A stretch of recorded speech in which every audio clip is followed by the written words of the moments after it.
Night horror show मंगलवार special सत्य घटना खोपड़ी का रहस्य। नमस्कार दोस्तों। समुद्र का किनारा जिसमें नारियल के खोल के टुकड़े पानी में तैर रहे थे जो धीरे धीरे एक दूसरे के पास आते जा रहे थे। देखते ही देखते खोपड़ी मानव आकृति में बदल गई। आकृति पूरी होते ही वह हवा में उड़ जाती। समुद्र के पास ही बने रिसोर्ट के कमरे में रितेश और नेहा प्रवेश कर रहे हैं। रितेश मोबाइल पर अपनी माँ से बात करते हुए उन्हें यह बतला रहा था कि वह और नेहा आराम से मुंबई पहुंच गए हैं और अब वे दोनों रिसोर्ट में भी पहुंच गए हैं।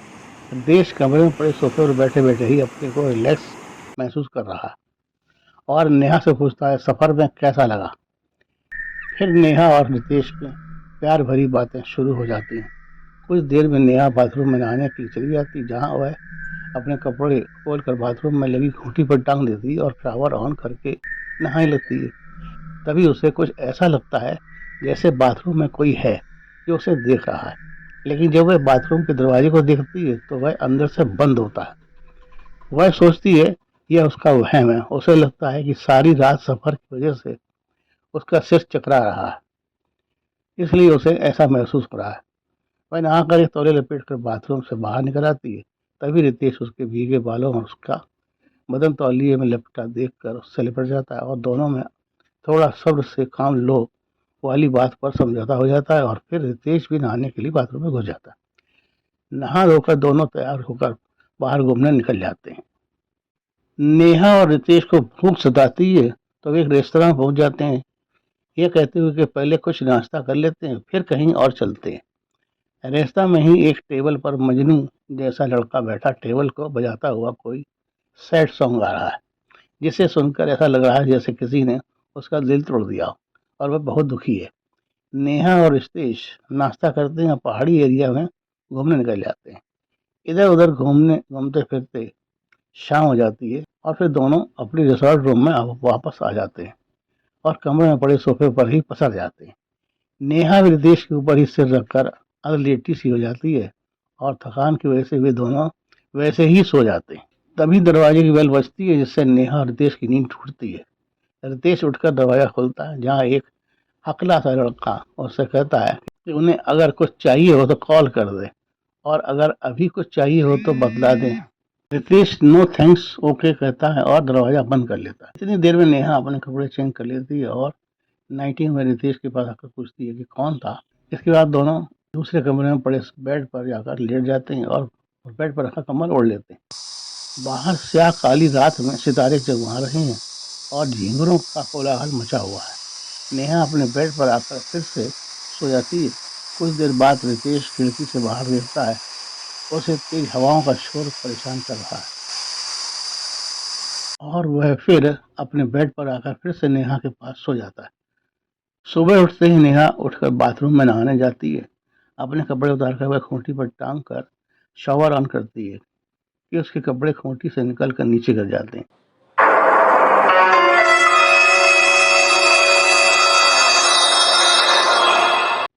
नेहा ये देखकर चौंक जाती है, लेकिन वह सोचती है कि शायद कपड़े खूंटी में सही नहीं लगे होंगे, इस कारण गिर गए। नेहा नहा धोकर बाथरूम से बाहर आ जाती है। इतनी देर में देश भी ब्रश वगैरह करके सोफे पर बैठ जाता है। दरवाजे की कॉलिंग बजती है। रितेश दरवाजा खोलता है। दरवाजे पर वही हकला लड़का हाथ में एक ट्रे लिए खड़ा होता है, जिसमें चाय और कुछ स्नैक वगैरह होता है। रितेश के दरवाजा खोलते हुए लड़का उसे हिलाते हुए गुड मॉर्निंग करता है और अंदर आकर वह ट्रे रखकर नेहा को देखते हुए उसे भी गुड मॉर्निंग बोलता है। दोनों बैठकर चाय पीते हैं और आज घूमने कहाँ जाना है इसका प्लान बनाते हैं। चाय नाश्ता करके दोनों घूमने निकल जाते हैं। शाम को रिसोर्ट में फिर उसे वापस आ जाते हैं। नेहा थकान उतारने के लिए बाथरूम में नहाने चली जाती है। उसने जैसे ही कपड़े उतारे शावर अपने आप ऑन हो जाता है, जिससे नेहा चौंक गई, लेकिन वह उसे इग्नोर करके नहाने लगी। तभी उसकी निगाह बाथरूम की छत पर पड़ी, जहां उसे एक खोपड़ी का चित्र दिखाई पड़ता है, जिसे देखकर वह सोचती है बाथरूम में ये खोपड़ी का चित्र किस लिए बनाया गया है। फिर वह सोचती है शायद किसी ने अपने शैतान बच्चों को डराने के लिए ये शरारत की होगी। नेहा नहाकर बाथरूम से बाहर आ जाती है। बाहर रितेश पहले ही बेड पर लेटा था। नेहा भी उसी के पास आकर लेट गई और फिर रितेश उसे अपनी बाहों में खींच लेता है।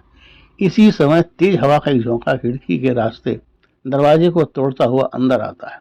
तभी नेहा रितेश का चेहरा देखकर चौंक जाती है। रितेश के चेहरे पर वही बाथरूम वाला खोपड़ी का चित्र नजर आता है और वह रितेश से दूर हो जाती है। रितेश को भी एक झटका सा लगता है। वह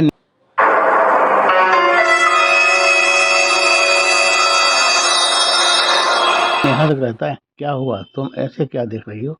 तभी नेहा रिलैक्स होते हुए रितेश से कहती है कि मुझे तुम्हारे चेहरे पर खोपड़ी का चित्र दिख रहा था, जो कुछ देर पहले मैंने बाथरूम की छत पर देखा था। रितेश ने कहा, यह तुम्हारा वहम है, यहाँ ऐसा कुछ भी नहीं, चलो बाथरूम में देख कर आते हैं। दोनों उठते हैं और बाथरूम में जाकर देखते हैं। बाथरूम की छत को देखते हैं, वहां कोई चित्र नहीं होता।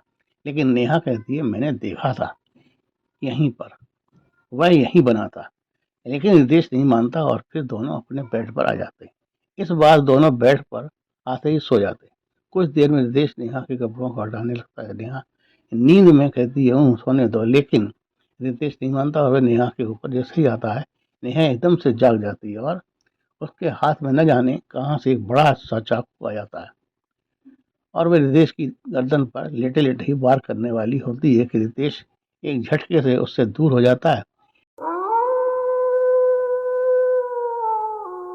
नेहा उठ जाती है, उसकी आंखें लाल हो जाती हैं और वह मर्दानी आवाज में रितेश से कहती है, मैं तुम्हें नहीं छोड़ूंगा।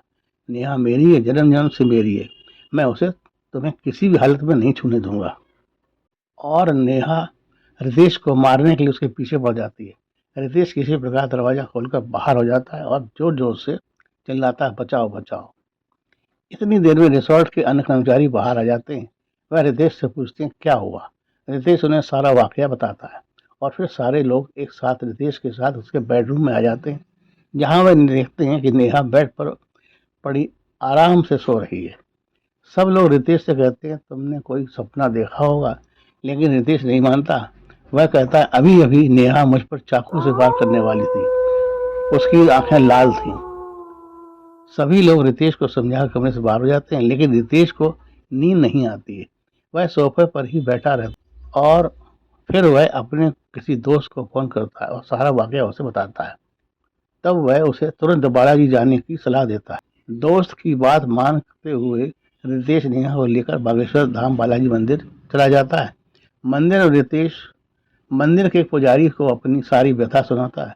तब बाबा जी उसे उस खोपड़ी का रस बताते हुए बताते हैं कि पिछले जन्म में तुम्हारे पिता ने एक खोपड़ी को मुफ्त दिलाई थी, लेकिन वह मुफ्त कुछ समय के लिए ही थी।